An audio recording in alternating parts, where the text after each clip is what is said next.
Houston, we have a podcast. Welcome to the official podcast of the NASA Johnson Space Center, episode 19, Weather to Launch.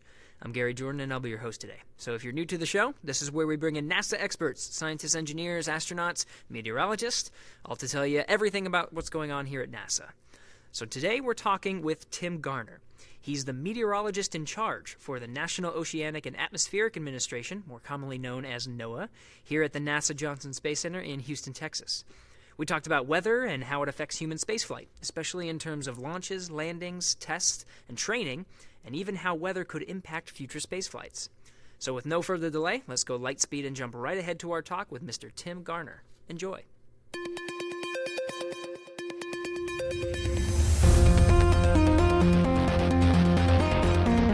T-minus 5 seconds and counting. Mark. Launch commit lights are correct. Here she goes. Houston, we have a podcast.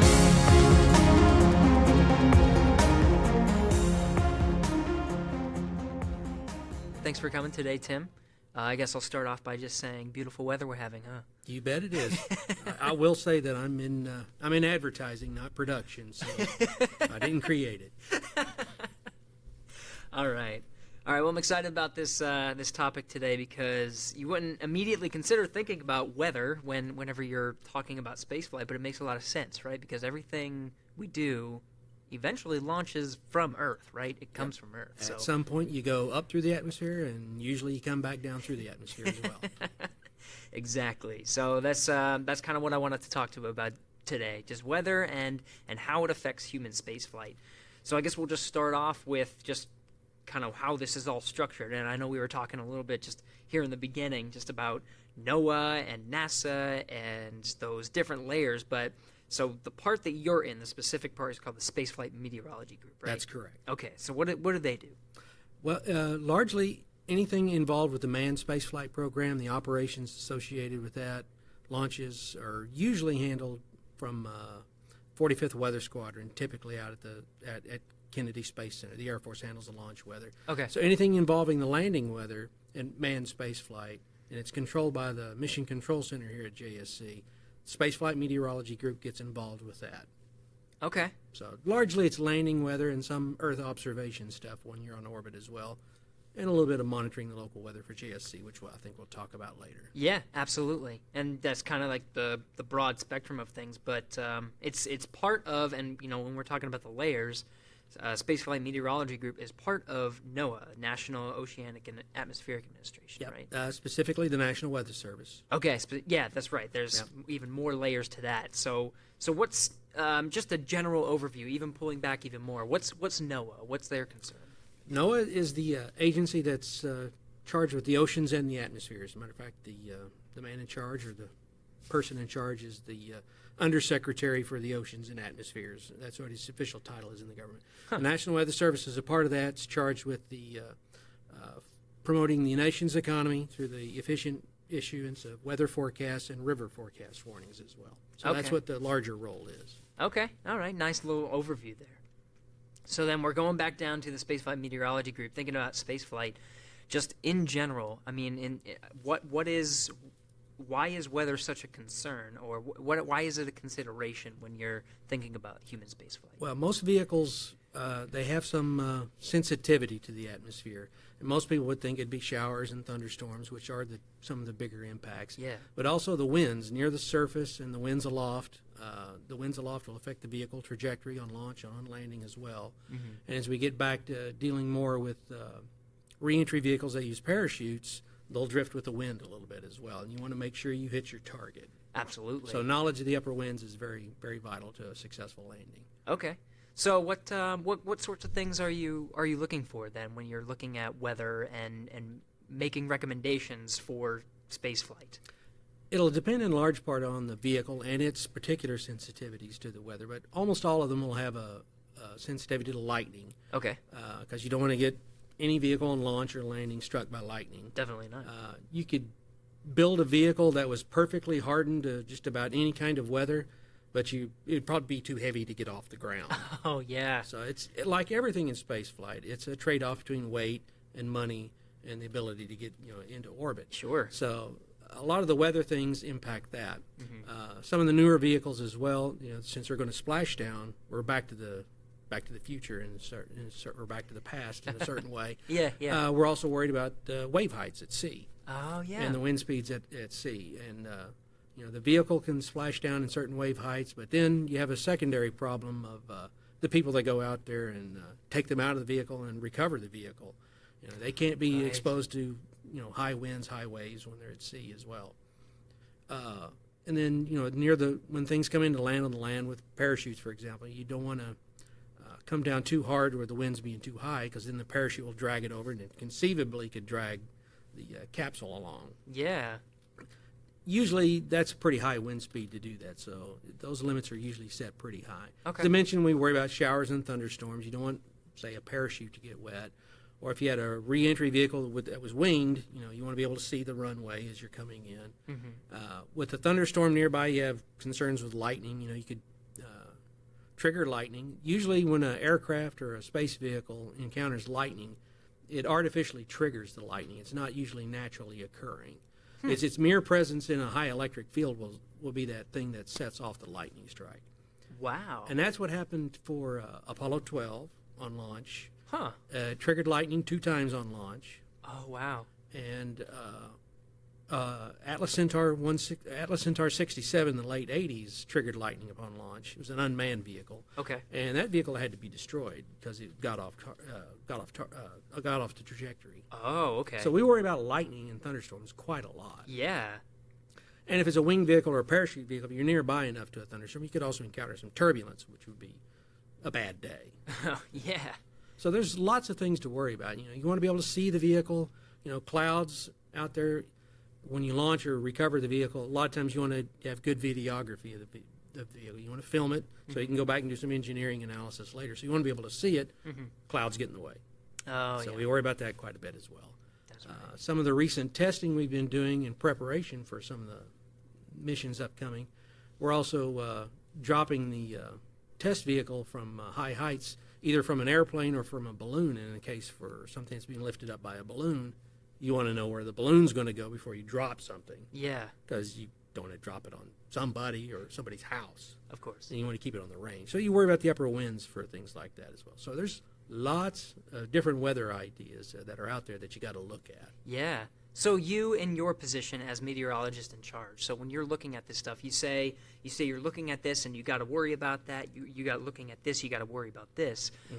What are you doing to advise, to make recommendations? Are you there in the testing field, like saying, "Hey, you got to watch out for these winds," or how are you involved? Mostly at the Spaceflight Meteorology Group, we're working in one of the multi-purpose support rooms in the Mission Control Center. Okay. There's a weather room, essentially. It's the single-purpose, multi-purpose support room, I guess. Okay. And we've got we've got 2 major weather systems back there. One that NASA's provided, that legacy system we've had for years and years, called the MIDS.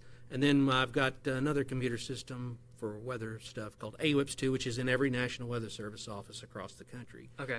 And both of those systems get weather satellite data, including the new GOES-16, which is a tremendous asset to the nation's economy and protection, and it's a wonderful satellite. Yeah, I was going to say, that's the satellite, right. And we also get radar data from the network of National Weather Service radars that are across the country.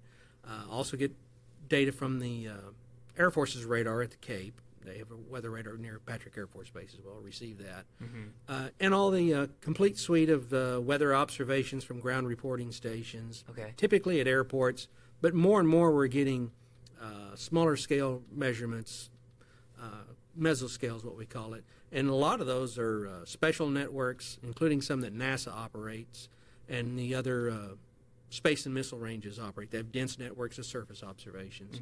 And a lot of them are home hobbyists. Oh. We retrieve that data as well.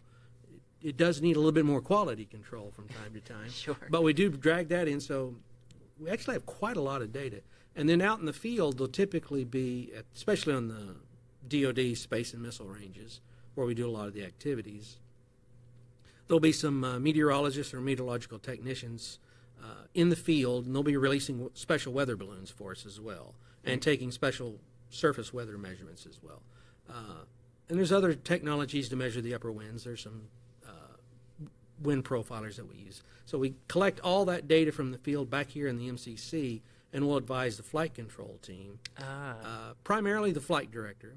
Okay. My office is attached to the flight director office here at JSC. Okay. So I have a National Weather Service boss, and I have a NASA boss. My NASA boss is one of the flight directors. Okay. Typically the ascent entry flight directors. Okay. Is that mainly when you're pulled in, ascent entry? Or Yeah. Okay. When there's a mission or an orbit, we will monitor some things. Sure. For example, for the for the International Space Station, I'm on call if I'm not on console. Okay. So if they have some sort of emergency and they got to get into the Soyuz and they want to maintain a situational awareness of where they could land, I can be called in and provide weather support for that as well. Okay. And just make sure that, wherever they're going to land, you have a good idea of what that weather is going to be at that time. And for the Soyuz capsule in particular, it's pretty robust weather-wise. The Russians make pretty hardy hardware. Yeah. They've launched in cold weather and Yes, they winds have. and all kinds of stuff. So, yeah, excellent vehicle. You say you're back in mission control and you're getting all of these data from different sources. What are some of the key things that you're looking for? What do you need to make an informed decision? What kinds of data? Typically be the wind speeds. Wind speeds, okay. Especially near the surface. And from the weather balloon, it'll be the winds that we measure aloft. We'll combine those observations with the computer model forecasts that we have, and we get those from our national center. And on occasion, we'll run some special localized models as well at a higher scale. Yeah. And we'll blend those together and come up with a forecast at the landing time. Okay. Also, we'll monitor the radar, of course. And a lot of people don't know this. There's lightning detection networks out there now, so we can tell where lightning's striking the ground. Wow. Yeah, it's pretty neat. There's several networks out there, and also we have what's called lightning mapping arrays, which is a three-dimensional lightning display, which will show lightning bolts in 3 dimensions, so you can see the in-cloud flashes as well. I remember when I first got here and I saw that kind of data, it's like, wow, that stuff exists. And it's still, to this day, it's still really phenomenal and really neat to look at. Absolutely. Yeah. So that's how we monitor for the lightning data. Okay. With that in the radar as well. So you can, obviously it has a lot of spaceflight applications, but that sounds like lightning data that could be used for something else, right? Oh, yeah. Power companies use it all the time. Oh, yeah. Matter of fact, I think some of the initial funds way back in the late 80s and early 80s got that started was some of the power companies wanted to know, when their lines were going to go down, that sort of thing. Yeah. So that's where a lot of the initial impetus for that kind of research and technology came about. But it's expanded into lots of sectors of the country right now. Oh, sure. That seems, that's good data. Oh, and there's a lightning sensor that's on the new GOES 16 satellite as well. Okay. So, and it'll send data down to the ground every 20 seconds, and it uses an optical detector for that. So you have practically global coverage, well, at least half the globe that the satellite can see from geostationary orbit. Okay. So lightning data is everywhere now. Yeah. What's more about the GOES 16 satellite? What is that? GOES 16 is the new geostationary satellite, which means it sets in a relative position, same relative position over the Earth all the time. Right. It scans the Earth routinely every 5 minutes. Wow. It's got what's called 2 mesoscale sectors, which you can zoom in on a smaller part of the Earth, and it'll scan those every minute. And if you overlap those two, you can get data every 30 seconds. So it looks like a high-resolution movie. The visible channel is has twice the precision of the previous era of satellites. So you see more data, smaller data. And it's also got more infrared channels, so you can see how the water vapor is moving around in the atmosphere. You can see clouds. You can see areas that respond to sulfur content, so you can pick out volcanic eruptions, for example, with it. Whoa. Yeah, there's a lot of things you can do with it. Now, get on the web, look for GOES 16, look for a high-res movie loop. It's really cool to look at. Yeah. And for a scientist, it's really exciting data. Absolutely. And for the spaceflight side of that, now that we get data more frequently, we can, if the situation's kind of dicey on what's going on with cloud cover, you can watch that right up almost to the last minute. And you don't have to wait, previously we'd have to wait up to 15 minutes for the data to come in. And a lot can happen in 15 minutes. Yeah. For example, in the shuttle era, for return to launch site abort, that was 25 minutes after landing. If we had to wait 15 minutes for a satellite picture, something can move a long way or form pretty quickly in that amount of time, which is almost the same amount of time you're trying to forecast. Wow. So it's really nice. Did the needs of the shuttle program sort of drive this, the need for quicker data? No, not directly, but it's more or less just technology marching on. Oh, yeah. Which it will do, right? So, the Ghost 16, I do remember seeing a lot of imagery when Harvey was passing through. Yes. There was a lot that was being monitored. I think soil saturation or something. Oh, soil moisture, soil moisture. Saturation.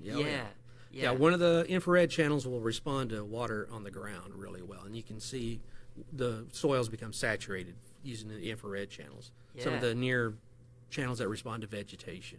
Okay. Yeah, it's something we didn't have before. Absolutely. Yeah. So, let's go to the shuttle program for a bit. Did you work the shuttle program, the weather for it? Yes, I did. Okay. Since 1991 is when I arrived. Okay. And I've worked about 92 of the space shuttle missions. All right. And I was the ascent entry lead forecaster here at SMG for about 14 of those. All right. Yeah. So it was quite a lot of them. Asset entry. Okay, so what did that look like? What sorts of things were you doing specifically for shuttle missions in Florida, launches and landings? For Florida, on ascent day, SMG was primarily worried about the weather at the abort landing sites. Okay. One of those was the return to launch site, which would have been the shuttle landing facility there at the Kennedy Space Center. Okay. The interesting thing about that on launch day was while everybody was looking out towards the pad from the Launch Control Center, it looked out over the ocean. Mm-hmm. And if the sea breeze moved inland, you could have showers and thunderstorms occurring behind you over at the shuttle landing facility. Oh. So you'd look out one direction and it's great. Why are we waiting? And yet, 5 miles behind you, there was a thunderstorm going on. Okay. The other thing we would look at would be the transoceanic abort landing sites. Those were in Africa and Spain and later in France, and we'd monitor the weather for those as well. On launch day, you had to have good RTLS weather, the return to launch site, and you had to have at least one of the transoceanic abort landing sites had to have good weather. And we did actually scrub 4 launches for TAL weather during the entire history of the space shuttle program. Wow! Just because nothing was lining up at those times. All 3 or all 4 sites would be down for the weather criteria, and Huh. you were not a popular person on that day because that meant the weather was good at KSC, and everybody's waiting for something that's on the other side of the ocean. Right. But keeping the astronaut safety in mind, that's why those rules were there. Yeah. What were some of the big takeaways that you learned in your tenure at working the shuttle? Mostly the newer technology that came along, and we got better and better at forecasting. Early on, we were kind of split between landing at KSC and at Edwards Air Force Base. Each site had its own unique weather issues. At Edwards Air Force Base is typically the surface winds were going to be a problem, either the crosswinds or a headwind for the shuttle. Okay. At KSC, we usually picked launch and landing times. We used some climatology to help pick those. So we usually would launch during a time of the day that was good for that, and so the RTLS weather would generally be good. Once we had the ground-up rendezvous to the space station, that meant you couldn't choose the launch time anymore like you used to. It used to always be early in the morning when the weather's typically good and the winds are light. Okay. But when you had a ground-up rendezvous, you pretty much had to be in the same orbital plane as the ISS. Right. Which meant any time of day. Then we started moving into the late afternoon. We ran into more thunderstorms. We ran into more crosswinds because the way the runway's built out there, it's parallel to the coast. Sea breeze would come in with an east wind, that'd be all crosswind. So we got more and more instrumentation to track the sea breeze. We could do that with a really dense network of surface wind towers. You can also see it on the radar, and you can also see it on satellite imagery as well.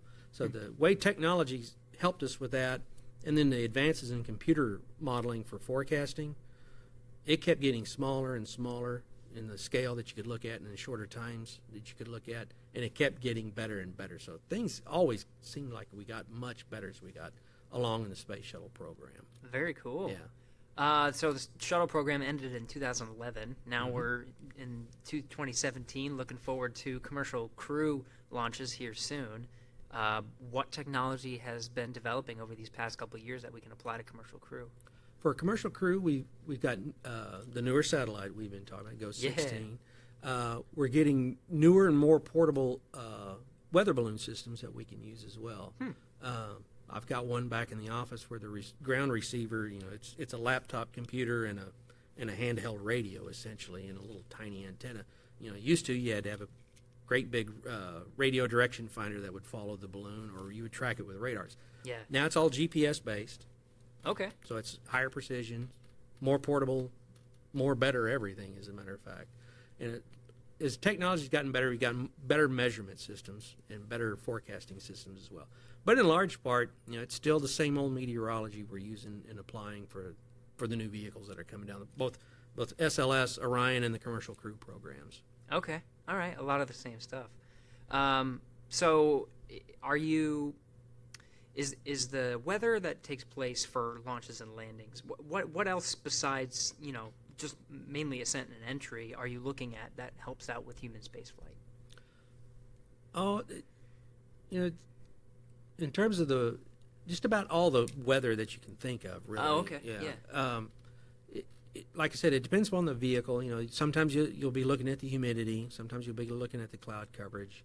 Sometimes it's the radar. Usually it's all of the above. Yeah. And you also have to keep an eye out on things that aren't necessarily weather related as well. Because sometimes you'll see things on radar that are that look like a shower or a thunderstorm, and it turns out it's chaff. It's the same. It's what the military drops tinfoil. They'll drop it, to fool radar. And when they're doing tests, that'll pick up on the weather radar. I see. And we've had that in the past in the shuttle program. Okay. That's one of the things. So you got to be aware when they're doing tests and exercises upwind from you, because that stuff will blow over you. So you got to keep an eye on lots of different things, what's going on there, as well as the state of the equipment. And on occasion, the satellites, they'll shut them down when they're looking at the sun during certain periods. If you're looking at low Earth orbiting satellites, you got to make sure it comes over at the right time. So there's a lot of different things, not just pure meteorology, but the logistical side that you got to maintain awareness of as well. Yeah. As well as knowing what the flight control team is doing. Yeah. Is there so it sounds like a lot of the weather that you're looking at is within the atmosphere. You have a lot of data coming there. Is there anything that kind of goes into space? Is there a space weather element to this? There is. Generally, the true space weather, things like solar flares, geomagnetic storms like that. There's a group here at Johnson Space Center called the SRAG, the Space Radiation Analysis Group. Cool. Yeah, they generally handle most of that activity, and they work closely with another NOAA center. As a matter of fact, there's the Space Environment Group, which is in Boulder, which is a National Weather Service office, and they maintain all the forecasts for space weather for the country.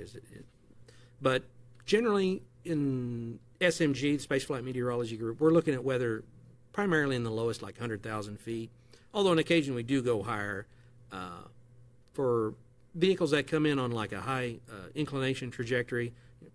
They're coming in an orbit that goes like 57 degrees north and south.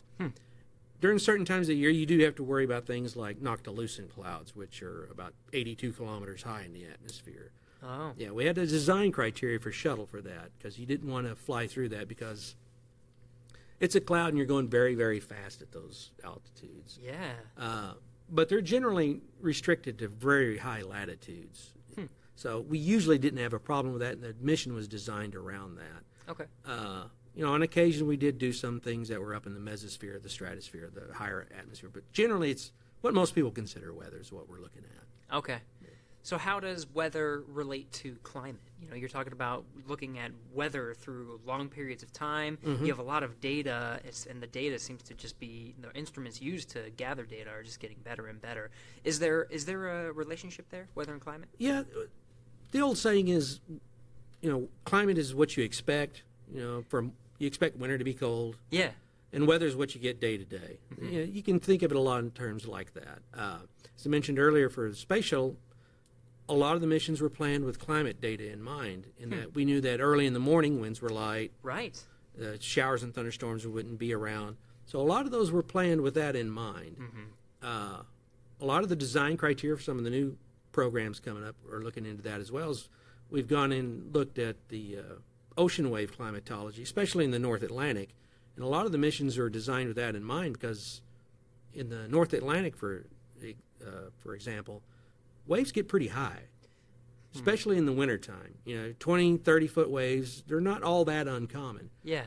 And you really can't design a vehicle to last very long if it should happen to splash down in that, either through some sort of contingency or an abort. Yeah. So most of the vehicles are designed that if they do abort, they'll turn around and avoid those areas. So that's one way climate data, long-term historical data has been used to help plan those kind of activities. Right. And the other thing is, even back in the shuttle days, when we used to land on the Edwards Air Force Base lake beds, generally they're dry, but they're still a lake bed. And we went back and looked at a lot of the data for that because sometimes they would fill up with water. And those typically happen during El Nino years, which are usually associated with heavier than normal precipitation and rainfall in the desert Southwest in the wintertime. So if we knew there was an El Nino year coming up, we had a pretty good idea that we might lose the lake beds, and we'd have to land it strictly on the concrete runway out there. Huh. So there's a lot of things you can use climate data for, generally in the planning and design stage for just about any spacecraft. Huh. Is there major climate considerations for, or not necessarily major, but just anything you're watching out for commercial crew launches in the future?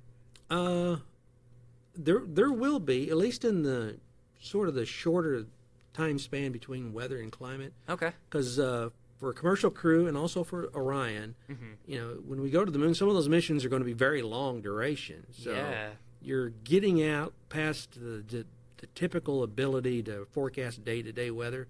So you're looking more at what the weather 3 and 4 weeks out might be like. And a lot of that is climate-based, and you can use some of the longer-range climate kind of weather patterns like El Nino or Madden-Julian oscillations, things like that happen in the tropics to help you predict what the general trend that week might. It might be drier that week. It might be less windy that week. Okay. Or it might be more stormy, which would drive more higher ocean waves, that sort of thing. We do look at some of that kind of data as well, even in the operations. So when you say, beyond your capacity to look for weather, because, you're talking about Orion missions, and, some of these moon missions are several days, several weeks, so you got to plan ahead, but you only can go toward a certain limit. I know, whenever I listen to the weather forecast or go and check it, it can only go for about 2 weeks, and even then it's, you throw your hands up in the air because you're not sure. Yeah, the theoretical limit for about a day-to-day kind of forecast is about 2 weeks, and we're not even really that good yet. Okay. We've got computer models that'll spit those out all the time. Yeah. But there's larger scale, if you look more like towards the means and extremes, you can press that out and get a pretty good idea what's going to happen. Like I mentioned, 3 weeks from now, we expect it to be very dry that week. Yeah. That doesn't tell you it's going to be 34 degrees at 7 a.m. in the morning, but if you're just interested in, I don't want it to be wet, I've got this thing setting outdoors that can't, get wet. I got payload setting outside that can't get wet. Oh, yeah. That's a kind of good thing to know as well. Okay. Cool. So besides launches and landings and, planning for forecasts, what are the implications here at the center? Because we have mission control, and mission control has to make sure that we're operating. So I'm guessing there's certain implications for weather here at the Johnson Yes, Space Center. I do maintain a basic sort of weather watch whenever I'm on duty for the Space Center. Okay. And for those on site, if you receive those email warnings from gens, some people usually pass those on, for the lightning alerts or notice of severe weather, I'll be the one generally sending those out. Okay. Matter of fact, I think it has my name on the bottom of them. Yeah. And that's generally done for everyone's personal safety here on the center. Okay. For the mission control team, and a large part of that is to maintain so that they know if they're going to have any power outages coming their way. And also for some of the immediate planning for some of their communications to and from the spacecraft, especially the ISS, I'll monitor the local weather and also the weather at some of the TDRS downlink sites. Oh, that's right. White Sands Missile Range, Yeah. and also over at Guam, they have another antenna. Okay. So monitor that, but for a tropical season, for like hurricanes, the ISS flight control team, if they need to, they can shut down the center. They can relocate and set up shop someplace else remotely and still control the space station. Right. And part of that planning is, we want to know where the hurricane's going to go. Yeah. So I'll briefed the flight control team here, as well as the center director and the emergency management folks here at JSC on the potential of the hurricane strike. And I'll tailor it so it's specific to the center itself and our operations. Okay, I see. So what was Harvey like then? Because I know Harvey was pretty recent. The Harvey was very recent. The interesting thing about Harvey is over the 4 days that it rained around here, we got it was 40. I wrote it down, brought it with me because I couldn't remember it. 42.99 inches of rain here at JSC. Whoa. Which easily set a record. We had 20.72 inches of that occurred in one day. Whoa. So that's over 1.5 feet of rain in one day, and nearly 4 feet over the course of 4 days. So I sent out some messages and briefed the center directors and the emergency managers here at JSC during the storm, and also maintain these observations, which I don't know, your listeners, if they're interested, if you want to see what the weather is here at JSC, particularly on Building 30, there's some weather instrumentation that the Center Operations Directorate maintains. And I take that data and I post it out on the World Wide Web. Okay. So you can go to weather.gov/SMG/BLDG30, Building 30. Okay. And it'll give you the latest weather from the rooftop. So I maintain that data going out for everyone to use. Yeah. Got another rain gauge here on site, an old-style rain gauge out near Building 421. The interesting thing during Harvey was I came out on Saturday to empty that rain gauge because it holds 11 inches, and I figured it might fill up. Yeah. So I dumped it out, and it had about 7 or 8 inches. After that, I couldn't get back on site. Oh, that's right. Yeah. So that one, I don't know how much it had in it, but the rain gauge on top of the roof, it's what we call a tipping bucket. It continuously measures. So that's the one we know where we got 42.99 inches of rain. Oh, okay. Which is quite a lot of rain. But, you overall, the flooding here on site, directly on site, wasn't too bad from what I understand. Okay. You just couldn't get here. Yeah. Or leave here. Did you have any, did you advise whether to shut down the center or any sort of, did you have any contingency plans in place knowing the weather? Leading up to it, briefed the center operations folks and the ISS control team. Okay. And also briefed the flight operations directorate folks that are in charge of the aircraft out at Ellington Field. Oh, that's whether right. or not they want to move some of the aircraft. Yeah. Most of them remained on site because it wasn't going to be a high wind event. It's mostly going to be a heavy rain event from Harvey around here. So most of those planes were left there. A few of them flew out. Yeah. So a lot of folks on site got briefings on that. Did that leading up to it. Over the weekend when it was raining, no one could get into work. Fortunately for me, I worked remotely. I had remote access to my weather systems here on site. Oh, good. You had a connection. I had a connection. Yeah. I could use almost everything I could that I could use when I'm sitting here. Yeah. Not everything, but pretty close to it. That's good. So I was able to continue the weather briefings and send out the JSC emergency notification system messages from home. Right. Yeah, so that's one unique way of working from home, I guess. Yeah. No, it was completely necessary, right? Because everyone needed to stay safe during Yes. that whole thing. But you have instrumentation that's specific to Johnson Space Center, Yes. right? So when you're looking at this data, you can make decisions because you know that it's going to impact this exact area. Are there instruments that kind of do the same thing across the United States too? Oh, yeah. Yeah. Yeah.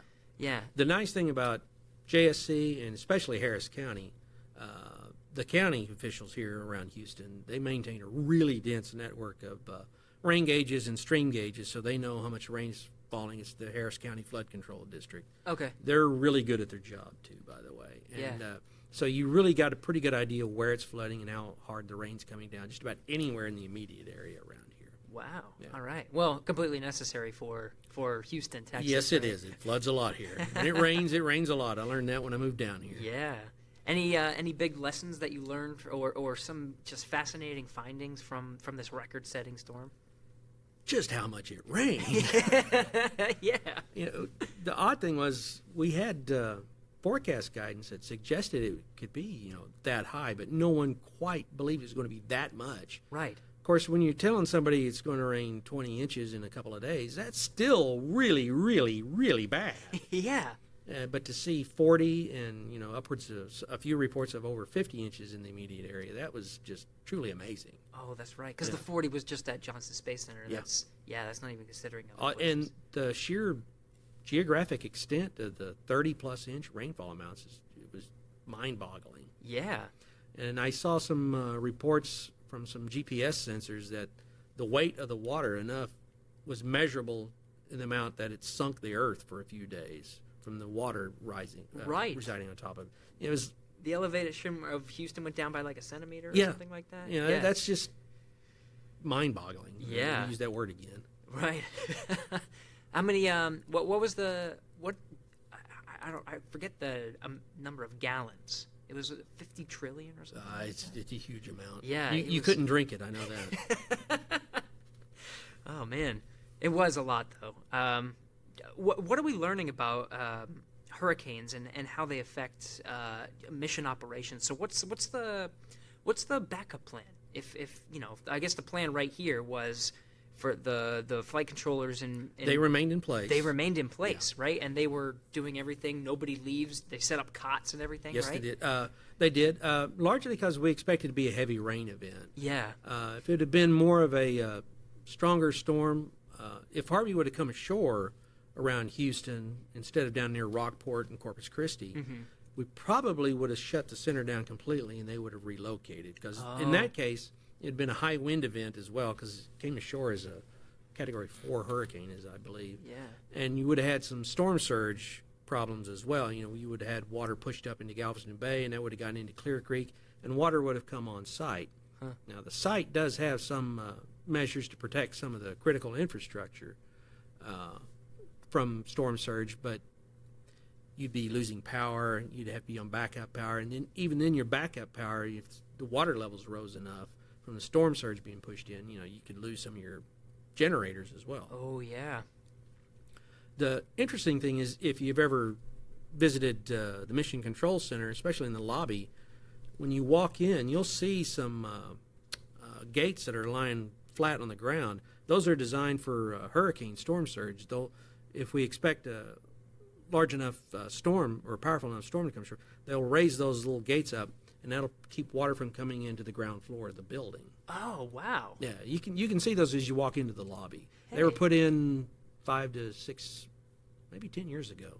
Okay. But yeah, so the building, it's got some protection from rising waters. Right. Most of them are designed for some decent wind speeds as well. I think the weakest part of the structure there is designed for 90 miles an hour, but the main part of the MCC can withstand much more than that, I think. Wow. All right. Well, it sounds like they have a lot of protection just for the building itself, but then there's backup plans, right? In Yeah. case if they do, for whatever reason, evacuate the center, just get out, they can operate the International Space Station from remote locations. Yes, right? they can. They've got a complete way of doing that from hotels, Yeah. as I understand. Wow. They can move further inland here in Texas and do most of the controls remotely. They'll set that up, and they'll be in close contact with the Marshall Space Flight Center at the HOSC over there, and then in contact with the Russian control room as well. So they can, in certain things that they may or may not be able to control, they could still pass off to either to the Russian control room or to the HOSC as well. But I think nearly everything they can control remotely. They'll take a whole bunch of laptops and send people out and run it Wow. from somewhere deep in South Texas or Central Texas. Wow. Just hurricanes in general and how they affect the coast, and just these past hurricanes over just 2017, including Maria and all these that swept by. And I'm sure the NOAA, the GOES-16 satellite was checking out some data there, but is there some significant findings that we found from some of the hurricanes this year? Well, there's a lot of them. Yeah. I think that'll wait until the season's over to analyze some of the data. I see. One of the interesting things they've done a lot this year, though, is this combination between NOAA and NASA. NASA's been flying some unmanned aerial vehicles around hurricanes and above them, and they're dropping what's called a dropson. It's essentially a weather balloon in reverse. It's on a parachute, and the unmanned aerial, it can drop like 60 to 100 of these little things around a storm and be up there in the air around it for 12 to 24 hours. So you can collect lots and lots of data on the immediate environment surrounding the hurricane, so you know what is steering it around. Yeah. So there's a lot of new technologies being flown by NASA and by NOAA out there, and I think some of that will help us get data into our computer models and make better forecasts in the future for hurricanes. Right. And a lot of technologies to measure, a lot of scientific instruments, but has there been engineering challenges or maybe milestones to counter? Because you said you were talking about, you said it was Apollo 12 that got struck by lightning? Yes. But it kept going, right? Yes. So, I know they think they had to fix some things once they were up there. Yes, they did. Yeah. But what kinds of engineering things have been developed to protect from weather? A lot of that's been procedural. Oh, okay. A lot of it's, you go to a lot of meetings here at NASA and you'll hear about the integrated vehicle, making sure the left hand knows what the right hand is doing. So, if you're protected for lightning here, but you're not protected for lightning over here, what happens if this part gets struck and it gets over through another means? Oh, yeah. So it's pulling together everything as a whole. Mm-hmm. In terms of the natural environment, lightning or winds or whatever, a lot of that's been procedural. Now, there's a lot of things you can do now to harden things against lightning. Mm-hmm. But on the other hand, a lot of the technology is the exact opposite as well. A lot of airplanes used to be made out of metal skins. When lightning would strike the outside, it would be conducted around the outside. More and more composite materials now. And they behave differently than metal. So a lot of engineering's got to go into looking at, when you use composites, how can you treat that for lightning strikes that might occur in the future? Okay. There's lots of little things that it trickles down to. Yeah. A lot of the data, a lot of the instruments measure wind, too, and wind seems to be just a giant consideration for space flight in general, which makes sense, right? You have things going up into space and coming down from space, and wind's going to blow it. But are there ways to sort of fight that? Is there, I guess, try to make it so if you're going to land, you have the best chance of landing where you want to, regardless of wind or something like that? A lot of that's monitoring, either with weather balloons and we use radar wind profilers now. Okay. You can essentially take a phased array radar and point it straight up, and you can get wind measurements from that, even in clear air. There's one of those that's operated out at the Kennedy Space Center, really large ones. The antennas, a bunch of wires laying out in a field, and it measures winds up to 60,000 feet, and it gets them about every 5 to 6 minutes, which is really, really frequent. Yeah. So if you design things for your trajectory, the way things are still done today in large part is you measure the winds, and from past experience how much they'll change in 2 hours and 4 hours, and you protect against that statistically. But if you can push that further and further to launch time, because you can measure it more frequently, you can save a lot of launches, because you can say, oh, well, I'm protecting way too much here, or I'm not protecting enough because I can see changes that are arriving late. With a weather balloon, you'd have to release it, and for one thing, it's blowing down range. It's not directly overhead. Yeah. So if the winds are high, an hour into the flight, the balloon could be 50, 60 miles away, and that's where you're really measuring the wind instead of like overhead. Where you need to. With a profiler, it's pretty much straight overhead. Okay. Aircraft can measure winds as well. Even the satellites, you can track cloud elements, and you can get an idea what the wind speeds are at certain heights as well. There's a lot of ways to do that. And even the usual radars that we use for weather, detect clouds and storms in motion. Yeah. They'll measure winds as well. Wow. So there's a lot of ways to do it now. Is there other parts of the economy where all this data is being brought into? I'm sure the airline industry must be. Right? Yeah. There's a large private weather industry out there. A lot of people don't know about it. Most people think there's only maybe three things in weather. There's the guy I see on television. Most frequently asked question I always get when I tell them I'm a meteorologist is, what channel do you work on? Yeah. And then the second one is, you work for the National Weather Service or the military, because they employ a lot. Or, you teach. Or you teach. But there's a large private weather industry out there that tailor weather information to specific industries. A lot of that does with energy trading. They'll advise them, if you got a pretty good idea that 2 weeks from now it's going to be much colder than normal in the Northeast, you can go out and buy a lot of fuel oil, and you trade that just like anything. That's another piece of information to help you buy futures, for example. Okay. It's a big sector of the economy. The more I learn about that, the more I'm amazed at how large it is. Yeah. The insurance company, they want to know where hailstorms have occurred. Oh, yeah. Transportation industry, of course. Many, many years ago, I worked for a private weather firm. Okay. The trucking industry loved us. Oh. They could, if there was a big snowstorm in the Midwest, they could reroute all their trucks, drive further south, and they wouldn't get stuck for days on end. Right. So, and then of course, if you've ever flown on an airplane, you've had a weather delay. Yeah. So. That's right. It's pretty expansive because weather affects. I guess you could say weather affects everyone. Just right? about everybody. Yeah. How about that? Awesome. So what's your background? How'd you get to go into meteorology, and how'd you end up at spaceflight?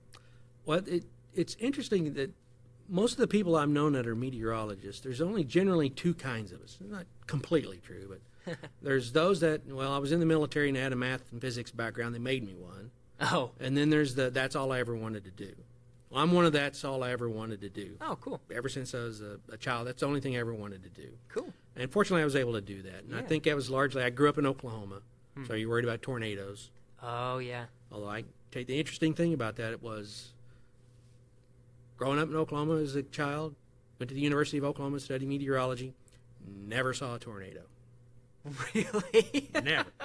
I was waiting for a good tornado story to say that's what inspired Well, me. then, being scared by them, that was part of the deal that made me do that. Oh, sure. But my first job in the National Weather Service, I was stationed in Amarillo, Texas, and we got a radar indication of a tornado. And so we issued a tornado warning for the county we were in.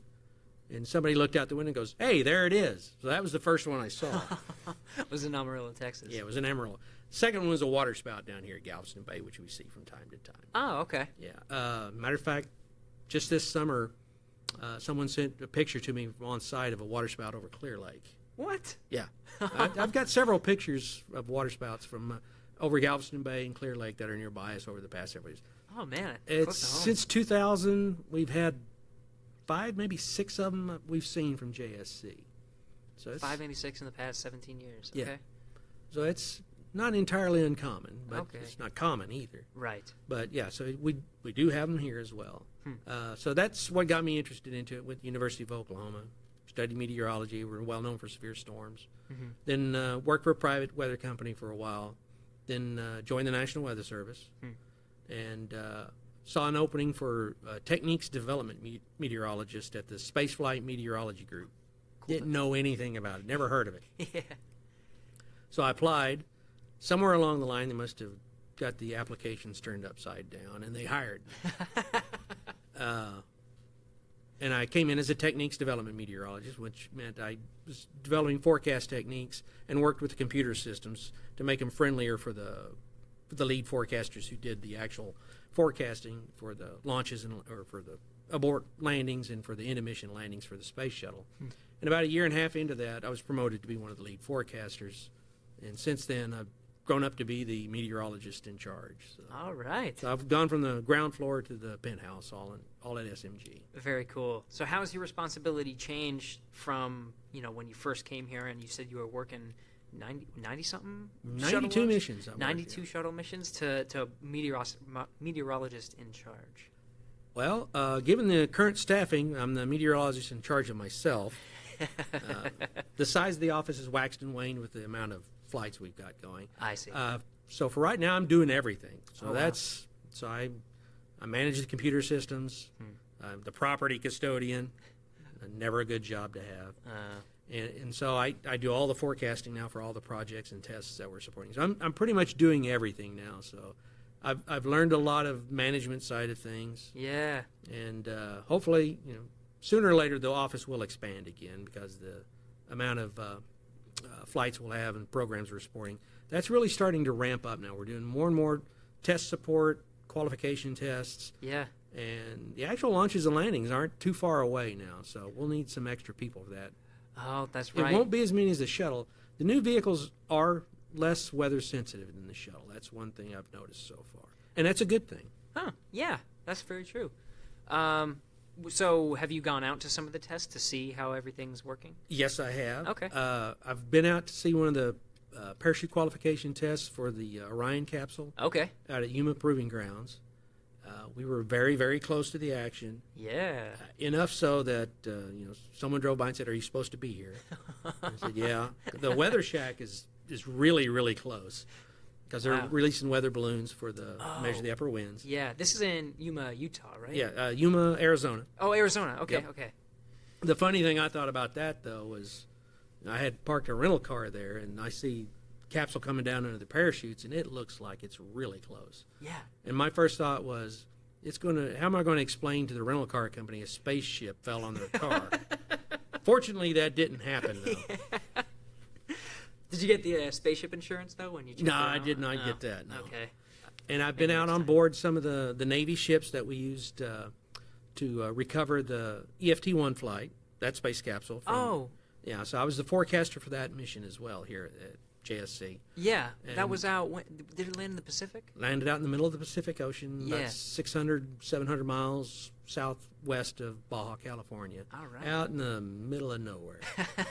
Not far from where the sharks like to hang out for some reasons. One of the oceanographic things I learned about the mission. But yeah, I got to go out on board that ship and try to figure out where we wanted to place some special weather equipment on board. Okay. We ended up putting it right above the hangar on the back of the ship, so it worked out pretty well. The Navy's pretty handy with their stuff. They know what they're doing out there. All right. One unique thing about that is, for things that splash down, when you send people and equipment out, if something breaks, you can't go to the store to buy something. It's got to be with you. So you got to plan for every last contingency while you're out there. Oh, wow. Yeah. So did you encounter like a failure that you had to kind of deal with, or you were prepared? We were pretty well prepared. We had a meteorologist from Yuma go out and release the balloons from the ship for us. Okay. And one of the things he learned was, you can't take lithium batteries out on a ship.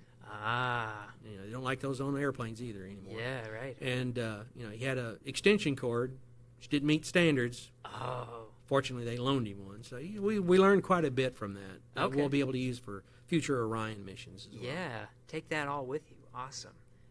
All right. Well, I think that'll about wrap it up for today. I know I have a lot more questions about weather and climate and all that kind of stuff, but I guess we'll just save it for another time. But hey, Tim, thanks for coming on the show. This was really just eye-opening about just the world of weather and how it affects human spaceflight and just the operations here at the center too. But just all over the place, and sounds like a pretty good job. I know you're doing everything, but at the same time, you're doing everything, so that's kind of cool. It is a good job, and more you learn about weather, the more you learn it impacts everything. That's right. Okay, well, Tim, thanks so much for being on the show. You bet.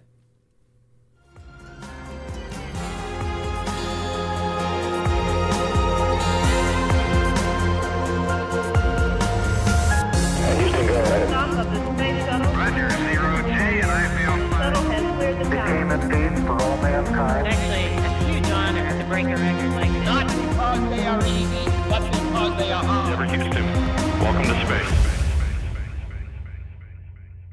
Hey, thanks for sticking around. So today we talked about weather and how it affects human spaceflight with Tim Garner, the meteorologist in charge here at the NASA Johnson Space Center. So if you want to know more about what's going on here at the center, nasa.gov/Johnson is a great resource for everything NASA Johnson Space Center. Obviously, we have social media accounts for the Johnson Space Center, Facebook, Twitter, and Instagram. If you want to know about the International Space Station or commercial crew programs and what's going on, we kind of alluded to some of the developments going on in the commercial crew program especially, and soon we're going to be launching America. So if you want to know what's going on there, just go to nasa.gov/commercial crew. nasa.gov/ISS is also a good resource, and of course, all of those are on Facebook, Twitter, and Instagram as well.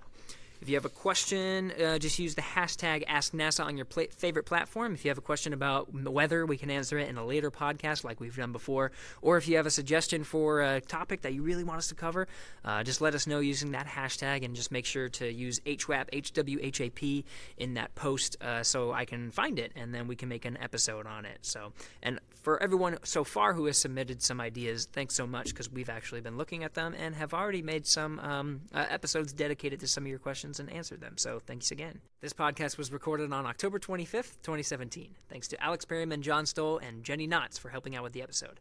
Thanks again to Mr. Tim Garner for coming on the show. We'll be back next week.